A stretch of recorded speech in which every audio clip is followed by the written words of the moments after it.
This is TechCrunch. Venture investment in startups run by women has always lagged the overall market, and with companies across sectors cutting back on their diversity, equity, and inclusion efforts, things seem grimmer than ever for female founders. But the data tells a different tale for 2024, at least according to this one report by European venture platform Female Foundry.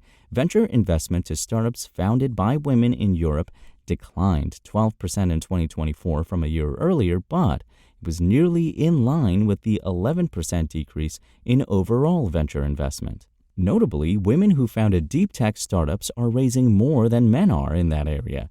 The report, dubbed Female Innovation Index 2025, found that the number of female founders in deep tech is increasing thanks to that sector's links to academia, where women tend to be more equally represented.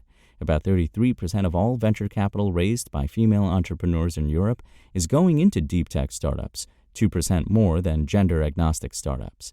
Key areas of innovation include synthetic biology, generative AI, and drug development. For the report, Female Foundry surveyed more than 1,200 female founders, female investors, and executives, and over 35 private equity firms, venture associations, and ecosystem players across 20 European countries. It's worth noting here that female founders counted startups that had at least one female co-founder, which greatly increases the sample size of startups considered in this report, compared to other reports that only refer to all women founding teams when they say female-founded startups.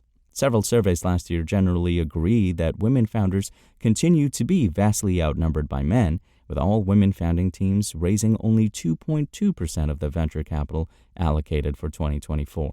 I started the index because I realized that the oft-quoted 2% figure about the number of female-founded startups is not detailed enough. Agata Nowicka, founder of Female Foundry and the author of the report, told TechCrunch. I would not have been included in that stat because as an entrepreneur, I had a male co-founder. We should be taking into account far more diverse metrics. That deep tech metric is heartening, but Nowicka thinks women in academic environments need to be encouraged more to take up entrepreneurship. There is still a little bit of stigma attached to entering a startup from academia, she said. She noted that the COVID-19 pandemic had helped create a more level playing field for women in tech because the wider industry had been forced to open up. As a founder in 2016, most VCs didn't even have a website or had just a landing page. Many events were held privately, she said. The venture capital industry transformed during COVID because of the boom in investment during 2021 through 2022. VC became overall more accessible to women because they needed deal flow and it became more competitive. Here are a few interesting nuggets from the report. Female-founded businesses in Europe raised 5.76 billion euros in 2024, marking a 12% drop from the 6.56 billion euros these companies raised in 2023.